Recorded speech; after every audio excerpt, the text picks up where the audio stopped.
रहे हैं और हमें कार्यक्रम ज्यादा देने पड़ेंगे क्योंकि कम समय में क्षेत्र कवर करना है। एक आम चुनाव होता है तो उसका एक माहौल बनाया जाता है, पहले से मतदाता अपने आप को भी तैयार कर लेते हैं। पार्टियां भी शुरुआत से काम करती हैं कि हमारे ये मुद्दे हैं, हमारा ये घोषणा पत्र है, हम सरकार बनाएंगे तो गरीब के लिए ये करेंगे, महिला के लिए क्या करेंगे, किसान के लिए क्या करेंगे, सरकारी व्यवस्थाओं को सुदृढ़ बनाने के लिए क्या करेंगे। सारी योजनाएं बनती हैं और जनता के बीच पेश किया जाता है, उन पर चर्चा होती है। लेकिन उपचुनाव में ना तो ये समय है, ना ही उपचुनाव के नतीजे से सरकार में कोई पलटवार ऐसा कुछ होने वाला है कि कोई मौका आपको मिलेगा। तो फिर रुचि कोई आम मतदाता इस चुनाव में क्यों ले?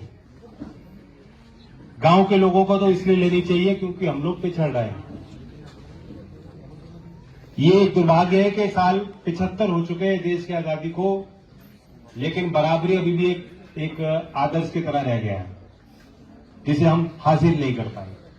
हम सबकी वोट एक है, वोट में हम सब एक समान है, जिसकी वोट बनी है एक ही है, एक से ज्यादा कोई घेर नहीं सकता। महिला हो, पुरुष हो, किस जाति से आता हो, किस धर्म में विश्वास रखता हो, उसके कोई मायने नहीं, सबकी एक वोट तो बराबर है। संविधान में जो हक मौलिक अधिकार दिए हैं, हर नागरिक की जो आजादी है, उसमें भी हम सब बराबर हैं। कानून की नजर में हम सब बराबर हैं, लेकिन बराबर हैं तो नहीं। ये तो आपको भी मालूम है, आप तो रोज देखते हो, सरकारी व्यवस्था से आपको जूझना पड़ता है। जो सरकारी व्यवस्था आपके लिए बनती है, जो लाल कालीन आपके लिए बिछने चाहिए, उस पर चलने की जरूरत गांव के चप्पल पहन के आदमी कर सकता है क्या देश के 75 साल की आजादी के बाद? वही सरकारी व्यवस्था दमनकारी नीति का हिस्सा बन जाती है। वही सरकारी तंत्र दबाने में, जिसके उसमें कलम में ज्यादा स्याही भर जाए, वो ही जो अपनों पे वार करना शुरू कर देती है। तो इसलिए चेक्स एंड बैलेंसेस की जरूरत है। हम सबको लोकतंत्र को मजबूत रखने के लिए निरंतर विजिलेंट होने की जरूरत है, सतर्क रहने की जरूरत है, और खास तौर से गांव के लोगों को, क्योंकि हम तो पिछड़ रहे हैं, हम बराबरी चाहते हैं, हम बराबर हैं नहीं। और हमारी लड़ाई एक बहुत ताकतवर लॉबी के साथ है। हर मायने में हम लोग पिछड़ रहे हैं। चौधरी अजीत सिंह जी जो कहते थे, तो कितनी बार मंत्री रहे, काम सोचने में और काम कराने में और उसे जमीन तक उतारने में कितने रोड़े आते हैं। कोई अच्छा आदमी अच्छी सोच रख के भी अगर कोई प्रयास करे कि मैं इस व्यवस्था को बदलना चाहता हूं, कई बार नहीं कर पाता, क्योंकि तंत्र में जुड़े जितने जितने लोग हैं वो अपनी अपनी फाइल अपने पास रखना चाहते हैं, अपने अधिकार का दुरुपयोग करके वो ही आड़े आ जाते हैं। मैं बड़ी वैचारिक सी बात कर रहा हूं, आपको लग रहा होगा चुनाव का क्या फर्क है इस पर, लेकिन कभी कभी आपके आगे खड़ा हुआ तो ये मन किया समझाने का, बताने का। बड़े मंचों से बात नहीं कही जाती। सबसे पहले तो हम इस सत्य को स्वीकार लें, हम पिछड़े हैं, हमारी गिनती कम है। हम अपने आप को बहुत शक्तिशाली मानते हैं, वजूद वाले। मुजफ्फरनगर तो यहाँ तो घर घर में जो पैदा होता है उसे बताया जाता है तुम्हारा इतिहास क्या है। तो यहाँ के तो बच्चे वैसे ही अलग मिजाज के होते हैं, लेकिन सरकार में हमारे हिमायती बहुत कम है। और कोई कारण नहीं है कि 255 विधायक भारतीय जनता पार्टी के आपने जिताए, वे भी गांव के होंगे, गांव से उनको बहुत वोट मिल रही है। वोट जो देता है वो अपना दबाव भी बनाता है। राजनीतिक आदमी में दबाव रहता है कि मुझे यहां गांव से वोट मिल रही है, मेरी जवाबदेही है। उससे भी तो किसान कहते होंगे, विधायक जी गन्ने का भाव क्यों नहीं दे रहे, विधायक जी लागत बढ़ गई, गन्ने का भाव 400 रुपए क्यों नहीं हो रहा, 450 क्यों नहीं हो रहा, मांगने को मांग रहे होंगे लोग। और वो कहां ऐसे चेहरा दबाकर नीचे अपना झुकाकर क्या कर रहे होंगे विधायक 255? थोड़ी तो शर्म होगी उनके अंदर। एक भी कभी गया विधायक अपने मुख्यमंत्री के पास कहने के 20 नवंबर है, अभी तक रेट ही घोषित नहीं, नया इतिहास रच रहे, अगले साल ही करेंगे रेट। तो ये एक उदाहरण जीता जाता है, आप पिछड़ रहे हो। 19 नवंबर 2021 को एक समझौता हुआ लिखित में, कृषि सचिव ने किसानों को कहा ये आपकी मांगे थी, आपकी ये मांगे मानी गई। फतेह दिवस, विजय दिवस, मैं अपनों के बीच खड़ा हूं, हम सबको खुशी हुई, कानून तो वापिस हुए।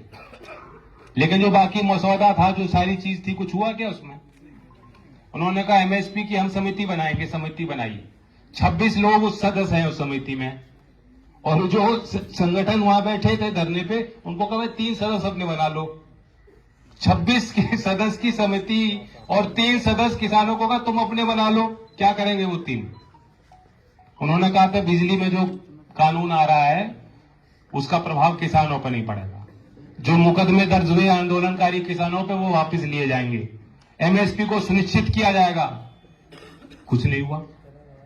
तो ये क्या बताता है? ये बताता है हमारी आपकी लॉबी कमजोर है और उनकी लॉबी मजबूत है। अग्निवीर योजना कोई सोच सकता था? राष्ट्रवादी पार्टी जो राष्ट्रगान करके और जो है राष्ट्र की बात करके यहां सत्ता में आई है।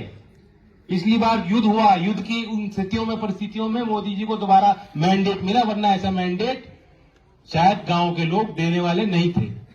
और वह राष्ट्रवादी पार्टी आर्मी के उस संस्था के साथ खिलवाड़ कर देगी, क्या किसी ने सोचा था? कहने को राष्ट्रवादी हैं, आर्मी के साथ खिलवाड़ कर रहे हैं।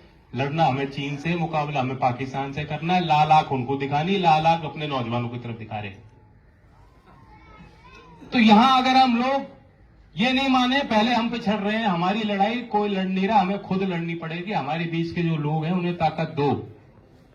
मैं भी बेहद कमजोर हो चुका हूं। चौधरी अजीत सिंह जी बेहद कमजोर थे, लेकिन उन्होंने कमजोरी मानी नहीं, वे कभी हारे नहीं। और जो यहां के लोग कहते हैं कि उन्हें हमने हरा के भेजा, 5 तारीख में ऐसा काम कर दो कि किसान की लॉबी भी मजबूत हो जाए और उनके यहां मुंह पे पेट लग जाए। और कुछ नहीं होने वाला। और क्या हासिल कर लोगे 5 साल? ऐसा तो है नहीं कि पिछली सरकार में इतने काम हो रहे हैं जो रुक जाएंगे। नहीं, मैं सोच रहा हूं नागरिक अगर मैं मतदाता इस क्षेत्र का होता, मैं आपकी तरह सोचूं कि मैं क्या हिसाब लगाऊं कि मेरे गांव में बहुत बड़े अच्छे बढ़िया काम हो रहे हैं, खतौली स्मार्ट सिटी बनने वाली है, मेरी आय दुगनी होने वाली है, खेती से इतना फायदा हो गया जब से मोदी जी आए, और मेरे बच्चे जो आर्मी में जा रहे हैं उनको तो स्थायी नौकरी मिल गई। कुछ भी तो नहीं हुआ। तो आपको क्या हासिल होने वाला है?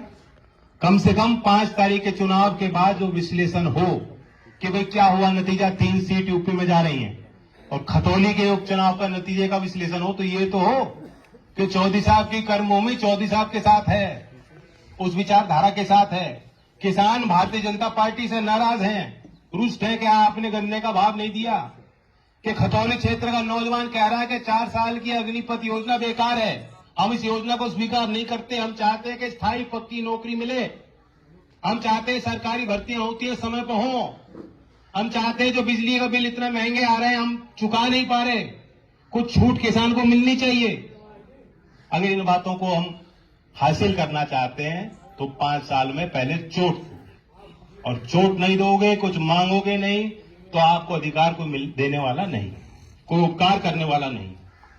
5 तारीख, इससे ज्यादा कुछ कहने को नहीं मेरे पास, और कोई तरीका नहीं। मैं भी आपको समझाने आया हूं, अपनी बात आपने मेरी बात सुनी। इसी तरह जो लोग और ना समझ रहे हो उनको समझाने का काम कीजिए। पिछले चुनाव में तो कम ही से हम हारे थे, और वो ही कह रहा हूं, यहां मुझे बता रहे थे राजपाल जी, कोई कसर आपने नहीं छोड़ी। हमारी आपसे कोई शिकायत नहीं, आपकी हमसे लाख शिकायत हो सकती, लेकिन फिर भी हम उम्मीद कर सकते हैं कि कुछ और बेहतर होगा। कुछ और बेहतर करके दिखाओगे, नहीं दिखाओगे? धन्यवाद। जय हिंद।